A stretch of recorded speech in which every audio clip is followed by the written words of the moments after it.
ሉካሴስ አዝናለሁ። 3 ሰዎች ስለሱ በመጠየቃቸው ብቻ ተገድለዋል። እሱ ነው ያስገደላቸው። እኔ ደግሞ ፈልጌ አገኘዋለሁ። ከእሱ ጋር ማውራት ይኖርብኛል። እኔ ከሉካስ ኬስ ጋር ምንም አይነት ግንኙነት የለኝም። የሚስተር ቪ ያለፈ ታሪክ የማንም ጉዳይ አይደለም። ታሪካችን የሚጀምረው በቪየትናም ዳናንግ ሲሆን ሙዲ የሚባል ነፍሰ ገዳይ አንድ ነገር ፍለጋ በተጨናነቀ ሕዝብ መካከል ሲንቀሳቀስ ይታያል። ከዚያም ወደ አንድ ቤት ይገባል። በውስጡም አስክሬን የሞላበት ክፍል ያገኛል። አካባቢውን በጥንቃቄ እየመረመረ ገንዘቡን ወስዶ በከረጢት ውስጥ ይከታል። ነገር ግን በአቅራቢያው ድምፅ ሰምቶ ይቆማል። ወዲያውም አንድ ቁምሳጥን ሲከፍት አንድ ትንሽ ልጅ ሽጉጥ ደግና ታገኘዋለች። ቃታውን ለመሳብ ብትሞክርም ሽጉጡ ዝግጁ አልነበረም። ሙዲ ሁኔታውን ወዲያውኑ አረጋግቶ ልጃገረዷን ይዞ ይወጣል። ከ30 ዓመታት በኋላ በሮማኒያ ቡካሬስት አንድ ትልቅ ጠለፋ ከተማዋን ያስደነግጣል። አንድ የጥበቃ ሰራተኛ አለቃውን ቫሊን በክፍል ውስጥ ይፈልገዋል፣ ነገር ግን ሊያገኘው አልቻለም። ይልቁንም ሌሎቹ ዘበኞች ሲገቡና አንዱ ከአንዲት ሴት አጠገብ ተኝቶ ያያል። ተጎጂው የኃይለኛ ማፊያ መሪ ልጅ የሆነው ቫሊ ሲሆን ይህም የጥበቃ ክፍሉን ወደ ምስቅልቅል ይከተዋል። ጠላፊዎቹ 3 ሚሊዮን ዩሮ በዛ ከተባለ ይጠይቃሉ። ከዚያም ቫሊ ዘበኞቹ ገንዘቡን እንዲያመጡ ያዛል። በዚህ መሃል ገንዘቡ እንዲረከብ በተቀጠረበት ቦታ ዘበኞቹ ቫሊን ለመውሰድ ሲመጡ ይልቁንም አና የምትባል ሴት በቫን ውስጥ ስትጠብቃቸው ያገኛሉ። ቫኑን ፈትሸውና ምንም አይነት መሳሪያ እንደሌላት ካረጋገጡ በኋላ ወደ ማፊያ አለቃው መኖሪያ ቤት ይወስዷታል። እዚያም ሴትዮዋ በቫሊ አባትና በሚፈራው የማፊያ መሪ ዶን ፕራ ፊት ትቀርባለች። እሱ የቤዛ ገንዘቡን አዘጋጅቷል፣ ነገር ግን ያንን አጋጣሚ አስፈሪ ማስፈራሪያ ለመስጠት ይጠቀምበታል። ካረጋገጠ በኋላ ቡድኗን አድኖ እንደሚይዝ ቆራርጦ ለመሪዎቹ እንደሚሰጣቸው ይዝታል። ሴትዮዋ ግን ሳትደነግጥና ሳታቅማማ የመጣችው ለገንዘቡ ሳይሆን እሱን ለማግኘት እንደሆነ በረጋ መንፈስ ትነግረዋለች። በዚህ መሃል እሱንና ሰዎቹን በፍጥነት እና ያለምንም ችግር ትረታቸዋለች። ከቪላው ውስጥ ሳትቸኩል እየወጣች ሳለ የቀሩት ጥቂት ዘበኞች ከሩቅ ሆነው በስናይፐር በሚጠብቃት ሙዲ ይገደላሉ። ሙዲ ቫሊን በጫካ ውስጥ አስሮት አናን ይዞ ይሄዳል። ይህች ሴት ሙዲ ከ30 ዓመት በፊት በቪየትናም ያዳናት ያችው ትንሹ ልጅ ነች እና እንደሆነ ይታወቃል። በኋላም በአንድ ገለልተኛ የጫካ አካባቢ ሙዲ ስናይፐር መሳሪያውን ወደ ወንዙ ይረውራል።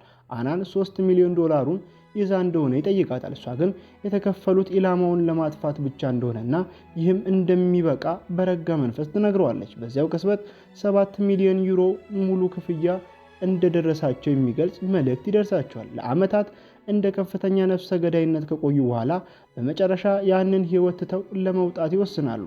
አና ጠዋት የአካል ብቃት እንቅስቃሴ በማድረግና ማህበራዊ ህይወቷን በማሳደግ እንዲሁም በለንደን የመጽሐፍ መደብር ማስተዳደር በሰላም ለመኖር ትሞክራለች። ሙዲ ደግሞ በሽምግልና ዘመኑ ጸጥተኛና ምቹ ህይወት እየመራ ወደሚገኝ አንድ ትልቅ መኖሪያ ቤት ይገባል። በመቀጠል የሙዲ 7ኛ የልደት ቀን ይደርሳል እና እሱን ሰርፕራይዝ ለማድረግ ወደ ቤቱ ትሄዳለች። ለረጅም ጊዜ ሲፈልጉ የነበረው የታወቀ ጊታር በስጦታ ትሰጠዋለች። እሱም ጊታሩ ለ2 ዓመታት ብቻ የተመረተና በዓለም ላይ 90 ብቻ የሚገኙ መሆኑን ይነግራታል። በጉጉት ጊታሩን አንስቶ መጫወት ይጀምራል።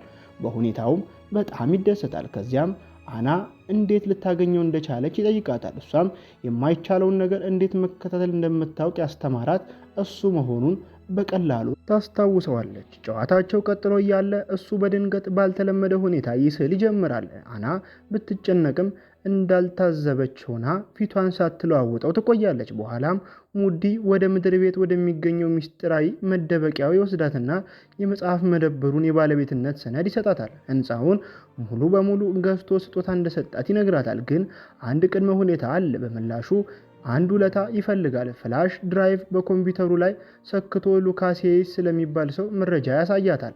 ሙዲ እሱን ከ1998 ጀምሮ በፓሪስ ሲፈልገው ቆይቷል። የሚፈልገው እሱን ማግኘት ብቻ እንደሆነ ይነግራታል እና ለመርዳት ትስማማለች። ሙዲም አብሯት ወደ ቪየትናም ለመሄድ ቢጠይቃትም እሷ ግን ወደዚያ መመለስ እንደማትፈልግ ትገልጻለች። ከዚያም ተሰናብተው ወደ ቤቷ ትሄዳለች። በማግስቱ አና ወደ ልብስ ማጠቢያ ቤት ሄዳ ለአንዲት ሴት ቀሚሷ ችግር እንዳለበትና ስለዚህ ጉዳይ ቢኒን ማነጋገር እንደምትፈልግ ትነግራታለች። ቢኒ የአና የቅርብ ጓደኛና የቴክኖሎጂ ባለሙያ ነው።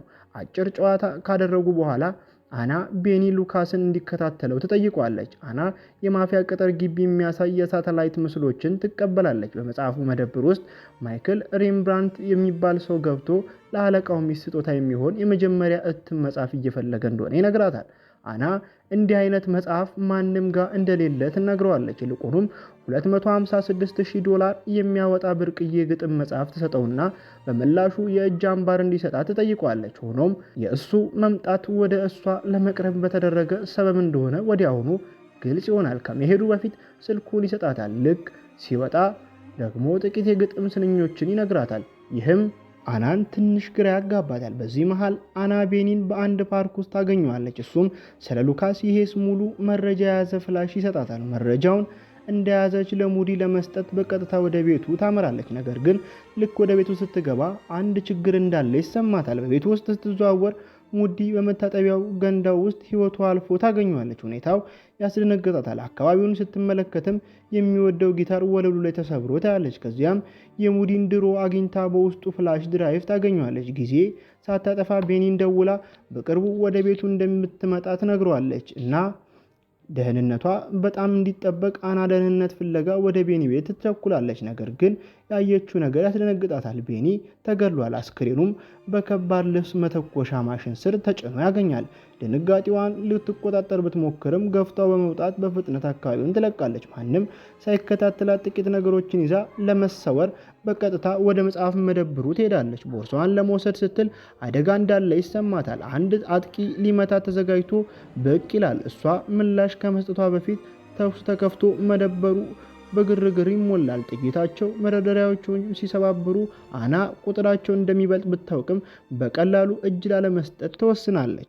በፍጥነት በማሰብ የሞተች በመምሰል ጠላቶቿ እንዳሸነፉ እንዲያስቡ ታደርጋቸዋለች። ጥበቃቸውን ሲያላሉ እያንዳንዳቸውን በፍጥነት አና በጥንቃቄ ትጨርሳቸዋለች። የመጨረሻው አጥቂ ሲወድቅ ጊዜ ሳታጠፋ በጨለማ ውስጥ ትሰወራለች። በማግስቱ አና ቤኒ የሰጣትን መረጃ በጥንቃቄ ለመመርመር ወደ ቤተ መጻሕፍት ትሄዳለች። ፋይሎቹን ስትመረምር አንድ ወሳኝ መረጃ ታገኛለች። ሉካስ በሰኔ 1999 በቅዱስ ኪቲያ ሆስፒታል ገብቶ ነበር። በዚያ ወቅት አባቱ ኤድዋርድ ሄይስ በቪየትናም ላሉ አማጺ ቡድኖች ኬሚካል መሳሪያዎችን በህገወጥ መንገድ በማቅረብ ፍርድ ቤት ቀርቦ ነበር። ሆኖም ኤድዋርድ ጥፋተኛ ተብሎ ሳይፈረድበት በመኪና ቦምብ ተገደለ። ጥቃቱን ለማንም ሚስጥር አልነበረም። ግድያውን የፈጸመው ሙዲ እንደሆነ በሰፊው ይታወቅ ነበር።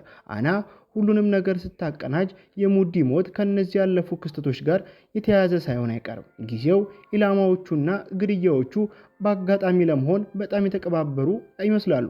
እውነቱን ለማወቅ በመቁጠር ኤድዋርድ ሄይስ ከሞተ በኋላ ህገወጥ ስራዎችን ወደ ተረከበው ሂንቶፎ ፊቶን ታዞራለች። ቀጣይ እርምጃ ግልጽ ስለሆነ ጊዜ አታጠፋም። ቀላል ዕቃዎችን ይዛ አና ጥንቃቄ በማድረግ ወደ ቪየትናም ዳናንግ በረራ ታደርጋለች። ለጥያቄዎቿ መልስ ለማግኘት ዝግጁ ናት። በማግስቱ ቢሊ የሚባል ሰው የሚመራ የሞተር ሳይክል ቡድን በቪየትናም ጎዳናዎች ላይ ሲጓዝ ይታያል። ጉዟቸው በአንድ ተቃራኒ አቅጣጫ በሚመጣ ሞተር ሳይክል ይስተጓጎላል። በሁኔታው ተበሳጭተው አሽከርካሪውን ለመጋፈስ ሲፋጠኑ አሽከርካሪዋ የቢሊ የድሮ ጓደኛ አና መሆኗን ይረዳሉ። አና ከሂንቶፎ ጋር ስብሰባ እንደሚያመቻችላት በምላሹ ሞተር ሳይክሏን ለቢሊ ትሰጧለች። ቢሊ ሂንቶ አደገኛና ኃይለኛ መሆኑን በመጥቀስ ቢያስጠነቅቃትም አና ግን በረጋ መንፈስ ሂንቶን ለመግደል እንዳልመጣች ታረጋግጠለታለች። ማውራት ብቻ ነው የምትፈልገው። በዚያው ምሽት በቢሊ እርዳታ የሂንቶን መኪና አስቆመው ይይዛሉ። ዘበኞቹ ምላሽ ለመስጠት ሲሞክሩ አና በረጋ መንፈስ ወደ መኪና ውስጥ ትገባለች። ካርዷን ለሂንቶን ሰጥታ እንዲደውልላት በቁርጠኝነት ትነግረዋለች። ስለ ኤድዋርድ ሄይስ አስቸኳይ ጥያቄዎች እንዳሏትና መልስ ሳታገኝ እንደማትሄድ በግልጽ ትነግረዋለች። በኋላም ሂንቶ በመጨረሻ ይደውላል። ጨዋታውን በትህትና አድናቆት ይጀምርና ማን እንደሆነ እንደምታውቅ ይጠይቃታል። አና ስለ ሕይወቱ ዝርዝር መረጃዎችን እንዲሁም ተደማጭነት ያለው የፖለቲካ አስታራቂ መሆኑን በመጥቀስ በራስ መተማመን ትመልስለታለች። ሂንቶ በእውቀቷ ተደንቆ ሊያገኛት ይስማማልና ወደ ቢሮ ይጋብዛታል። በሂንቶ ቢሮ ውስጥ አና በእሱና በጠበቃው ዱክ አቀባበል ይደረግላታል። ሂንቶ እሱና ኤድዋርድ በኤዲ ላይ አደጋ እስኪደርስ ድረስ ቦክሳይት በማውጣት ፕሮጀክት ላይ አብረው ይሰሩ እንደነበር ይገልጻል። አና ግን የአደጋ ሳይሆን የታቀደ ግድያ እንደነበር በፍጥነት ትነግረዋለች። ሂንቶም ለምን ከ30 ዓመት በፊት በሞተ ሰው ላይ ትኩረት እንዳደረገች ይጠይቃታል። አና ፍላጎቷ በኤድዋርድ ላይ ሳይሆን በልጁ በሉካስ ሄይስ ላይ እንደሆነ በረጋ መንፈስ ታስረዳለች። የሉካስን ስም እንደጠቀሰች ሙሉ ድባቡ ይለወጣል። ዱክ ያለምንም ማቅማማት ወደፊት ወጥቶ ሽጉጥ አውጥቶ ሂንቶን ጭንቅላቱ ላይ ይተኩስበታል። ዘበኞቹ ወዲያውኑ ጣልቃ ለመግባት ቢዘገጁም ዱክ እጁን አንስቶ እንዲቆሙ ምልክት ይሰጣቸዋል። የሂንቶ አስክሬን ወለሉ ላይ ሲወድቅ ዱክ በቀዝቃዛ አይን ወደ አና ዞሮ ማን እንደሆነች ይጠይቃታል። ለምን በሉካስ ሄይስ ላይ ፍላጎት እንዳላት ይጠይቃታል። በምላሹም አና ዱክን አጥቅታ በቁጥጥር ስር በማዋል እሱ እንደ ታጋች ተጠቅማ ለመውጣት ትሞክራለች። አና ለማምለጥ ወደ ጣሪያው ላይ ትወጣለች። ዱክና ሰዎቹ ተኩስ ይከፍታሉ። ጥይቶቹም ጣሪያውን ይመቱታል። እሷ ግን ላለመመታት በፍጥነት ትንቀሳቀሳለች። የህንፃውን አቀማመጥና ጨለማውን ተጠቅማ ልታመልጣቸው ትችላለች። ለማምለጥ ቆርጣ ወደ ጎዳናው ትወጣለች። ነገር ግን ምላሽ ከመስጠቷ በፊት አንድ ፍጥነቱን የጨመረ መኪና ይገጫታል። ግራ ተጋብታ አና መከላከል አቅቷት ተይዛ በአንድ ምስጢራዊ እስር ቤት ውስጥ ትታሰራለች። ዱክ ስለ ዓላማዋ ያለ እረፍት ይጠይቃታል። ሙዲ ለምን የኤድዋርድ ሄይስን ልጅ ይፈልግ እንደነበር ይጠይቃታል። አና ግን ዝም ትላለች። ስቃዩ የበረታ ቢሄድም ምንም አይነት መልስ አትሰጠውም። የማይቋረጥ ስቃዩ ክፉኛ ቢያቆስላትም እጅ ለመስጠት ግን ፍቃደኛ አይደለችም። ብዙም ሳይቆይ ቀደም ሲል በመጽሐፍ መደብር ውስጥ ያገኘችው ማይክል ሬምብራንት በፊቷ ሲቀርብ ትገረማለች። እሱም ምግብ ይሰጣታል። ከዚያም እሱና ዱክ ለአንድ አሰሪ እንደሚሰሩ ይገልጻል። ነገር ግን ለጓደኞቿ ሞት ተጠያቂ እንዳልሆነ ይነግራታል። እዚያ ያለው ለስራ ብቻ እንደሆነና ስራው መጠናቀቁን ለማረጋገጥ እንደመጣ ይናገራል። ከመሄዱ በፊት እሷን ለማስወጣት ብቸኛው ዕድል እሱ መሆኑን ይነግራታል። እሷ እሱን ለመርዳት ፈቃደኛ ከሆነች እሱም ሊረዳት ቃል ይገባል። ከእስር ቤቱ ውጪ ሬምብራንት ዱክ አናን መሰቃየቱን እንዲያቆም ያዘዋል። እንድታደግም ጊዜ እንደሚያስፈልጋት በመጥቀስ ከመሄዱ በፊት ጠዋት ላይ ንቁ እንድትሆን እንደሚፈልግ በግልጽ ይነግረዋል። ሬምብራንት እንደሄደ ዱክ ትዕዛዙን ወደ ጎን በመተው 3 ሰዎችን አናን እንዲገድሏት ወደ እስር ቤቱ ይልካል። ምንም እንኳን ከባድ ጉዳት ቢኖርባትም አና ተስፋ አትቆርጥም። በፈጣን እንቅስቃሴ አጥቂዎቿን ሁሉ ትረታቸዋለች። ጊዜ ሳታጠፋ በህመሙ ውስጥ ሆና ከእስር ቤቱ ድፍረት የተሞላበት ሽሽት ታደርጋለች። ሬምብራንት ተመልሶ አስክሬኖቹን ሲያይ አና ዝም ብላ እንደማትጠፋ በቀዝቃዛ ሁኔታ ይናገራል። ቁስሏ እንደዳነ ተመልሳ እንደምትመጣና ስትመጣ እንደምታድናቸው ይተነብያል። ይህን እውነታ በመቀበል አና እስካሁን ካጋጠሟቸው ሁሉ እውነተኛ ተፋላሚ መሆኗን ለዱክ ይነግሯል። ከዚያም ጦርነቱ እንዳልተናቀቀና አውቆ እስር ቤቱን ለቆ ይወጣል። በሌላ የከተማው ክፍል አና በቢሊ ቤት ትጠላለች። ዘላ እና ቆስላ ስለ ታሪኳ ትነግረዋለች። ሙዲ በልጅነቷ እንዴት እንዳዳናትና ብቸኛ ቤተሰቧ እንደሆነ ትገልጻለች። እሱ ነው ያሳደጋት፣ ያሰለጠናትና ዛሬ ለደረሰችበት ደረጃ ያበቃት። በዓመታት ታማኝነትና እምነት ላይ የተገነባው ትልቅ የሆነ ጥልቅ ግንኙነት ለቁርጠኝነቷ ጉልበት ሆኗታል። ምንም ቢፈጠር ለሞቱ ምላሽ እንደምትሰጥ ትምላለች። ቢሊ ኤድዋርድ ሄይስ ከ30 ዓመታት በፊት መሞቱን አስታውሳ ይህን ፍለጋ በመቀጠሏ ለአደጋ እንደሚያጋልጣት ያስጠነቅቃታል። አና ግን አትለወጥም። ሉካስ የስሙ የሙዲን የገደለው እሱ እንደሆነና እሷም እሱን እየፈለገችው እንደሆነ አስቀድሞ እንደሚያውቅ ትነግረዋለች። የሉካስ የመጨረሻ ፍንጭ ወደ ቅዱስ ኪቲያ ሆስፒታል እንደሚወስድ ትገልጻለች። ቢሊ ሀሳቧን እንደማትቀይር ይረዳል። እውነቱን እስክታገኝ ድረስ እንደማትቆም ያውቃል። ሂሳቧን ለመጨረስ በመወሰን ወደ ቀጣዩ እርምጃ ትሸጋገራለች። በማግስቱ አና እቅዷን ለመተግበር ወደ አንድ የህፃናት ማሳደጊያ ትሄዳለች። እዚያም የኃላፊዋን እናት ሉቺያን ታገኛታለች። እሷቸውም የሉካስን መዝገቦች ይሰጧታል። አና ፋይሎቹን ስትመረምር እናት ሉቺያ አንድ ወሳኝ ዝርዝር ይነግሯታል። ሉካስ በአንድ ወቅት ማሳደጊያውን ለቆ ወጥቶ ነበር፣ ነገር ግን በኋላ በአዲስ ማንነት ተመልሷል። አሁን ክርስቲያን ተብሎ ይጠራል። እናት ሉቺያ አናን ወደ ሉካስ ክፍል ይወስዷታል። ነገር ግን በሩ ላይ ቆመው ፊታቸው ላይ ጥልቅ ሐዘን ይታያል። ሉካስ ገና ከ6 ዓመቱ ጀምሮ አይነ ስውር፣ ደንቆሮና ዲዳ መሆኑን ይነግሯታል። በህይወት መቆየቱ ተአምር እንደሆነም ይገልጻሉ። ሆኖም ከእሱ ጋር መገናኘት የማይችል ነው። በዚህ መሃል አና ከሬምብራንት ስልክ ይደርሳታል። በእስር ቤት ውስጥ ከሰዎቹ ጋር ባደረገችው ውጊያ አድናቆቱን ይገልጻል። ጨዋታው ወደ ውጥረት ሲቀየር ስለ ቅዱስ ኪቲያ እህቶች ያነሳል።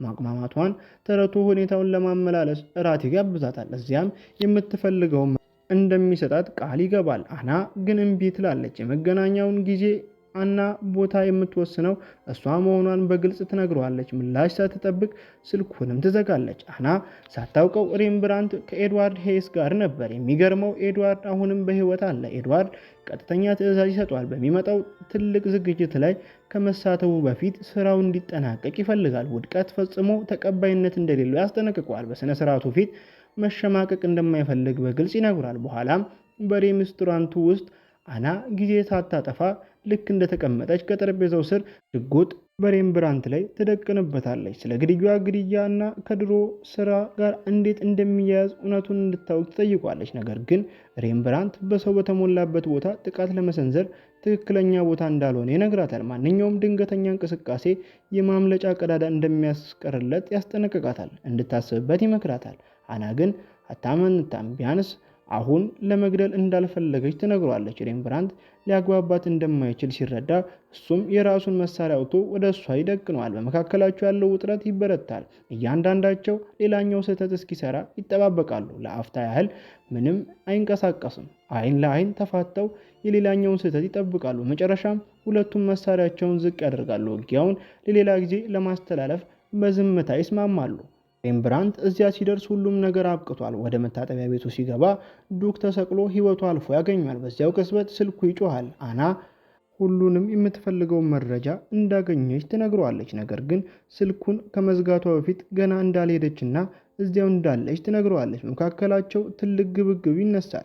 እያንዳንዳቸው አቅማቸውን እስከ መጨረሻው ይጠቀማሉ። ነገር ግን ውጊያው እየቆየ ሲሄድ በመካከላቸው ያለው ውጥረት ከጠላትነት ባለፈ ወደ ሌላ ነገር ይቀየራል። ግብግቡ ባልተጠበቀ ሁኔታ ይቀጥላል። አና ከዱክ ቤት ስትወጣ አእምሮዋንም ንቁ ነው። ድንገተኛ የተኩስ ድምፅ ጸጥታውን ይሰብረዋል። በሰውነቷ ላይ ከባድ ህመም ይሰማታል። እይታዋም መደብዘዝ ይጀምራል። ከዱክ ሰዎች አንዱ ተሰብስቦበታል። ወለሉ ላይ ትወድቃለች። ነፍስ ገዳዩ ስራውን ሊጨርስ ሲል አንድ ሰው ጣልቃ ይገባል። እሱም ሙዲ ነው።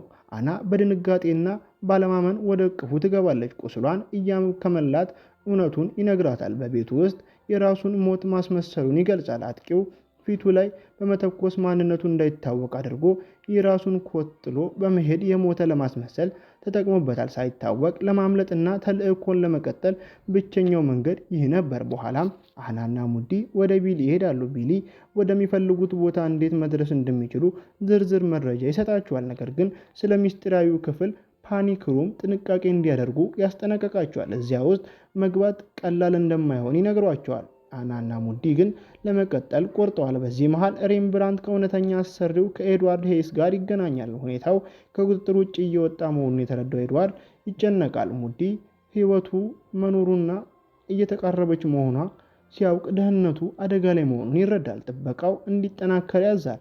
አንድ ትልቅ ዝግጅት ስላለ ምንም አይነት ስህተት እንዲፈጠር አይፈልግም። ይህ ደግሞ ሬምብራንትን አስቸጋሪ ሁኔታ ውስጥ ይከተዋል። ለአና ያለው ፍቅር በውስጡ ግጭት ይፈጥራል። ሆኖም ትዕዛዙ ኤድዋርድን በማንኛውም ዋጋ መጠበቅ ነው። በዝግጅቱ ላይ ኤድዋርድ ንግግር እያደረገ ሳለ አና በአስተናጋጅነት ተመስላ ትገባለች። በዝግጅቱ ላይ ሳይታወቅ ኢላማዋን ትቀርባለች። ነገር ግን ልክ ልትተኩስ ስትል ሬምብራንት መንገዷን ይዘጋታል። በቅጽበት ክፍሉ በግርግር ይሞላል። አና ለማምለጥ ትገደዳለች። ሬምብራንትም ሌሊቱ ሳይመሽ ሊያስቆማት ይከታተላል። በዚህ መሃል ኤድዋርድ ከደህንነት ቀጠና ወጥቻለሁ ብሎ ወደ ሚስጥራዊ መደበቂያ ያመራል። ነገር ግን ልክ ዘና ለማለት ሲል አንድ ነገር ሲያይ ደነገጠ። ሙዲ እዚያው ቆሟል። ኤድዋርድ ፍርሃት ወረረው። ሙዲ እውነቱን ይነግረዋል። ከበርካታ ዓመታት በፊት ኤድዋርድ የራሱን ሞት እንዲያስመስል ሙዲን ከፍሎት ነበር። ይህም ዓለም እንደሞተ እንዲያስብና እሱ እንዲሰወር አስችሎታል። አሁን ግን ነገሮች ተለወጡ። ሙዲ ኤድዋርድን አይኑን እያየ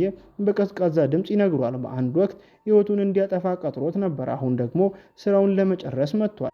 ሬምብራንት አናን ይዛታል። እድሉ ያላት ለምን እንዳልተኮሰች ይጠይቃታል። አና ግን እቅዷ ያ እንዳልነበር ትነግሯለች። ሙዲ የጀመረውን ለመጨረስ ሁልጊዜም አቅዶ ነበር። በዚህ ግን ለበለጠ ነገር ተዘጋጅቶ መጥቷል። በኤድዋርድ መደበቂያ ውስጥ ፈንጂዎችን አጥምዷል። ሙዲ የጥንት ጥፋቶቹን ተሸክሞ የመጨረሻውን እርምጃ ለመውሰድ ዝግጁ ነው። ከኤድዋርድ ጋር አብሮ ለመሞት ይወስናል። ከፍንዳታው በኋላ በሬምብራንት ስልክ ላይ መልእክት ይደርሰዋል። ከአና ነው። ወደ ቤቷ እንዲመጣ ትጠይቋለች። ያለምንም ማቅማማት ይሄዳል። በዚህ መሃል የቆሰለችው አና ወደ ልጅነት ቤቷ ትገባለች። የድሮ ትውስታቸው ይመጡባታል። ያ ሁሉ ነገር የተወሰደባት ምሽት፣ ያ ግድያ፣ ያ ደም፣ አማጽያኑ ቤተሰቧን በፊቷ ሲጨቀጭቁና ሲጨፈጭፉ ያታያታል። እሷ ብትተርፍም ጠባሳው ግን በውስጧ ትልቅ ነው። አሁን ነገሮች ወደ ጀመሩበት ቦታ ተመልሳለች። ነገር ግን ትንሿ አና ለመሞት ፈቃደኛ አልነበረችም። በዚያ ግርግር መሃል የወደቀ ሽጉጥ አንስታ አማጺዋን አንድ በአንድ ረታቸው።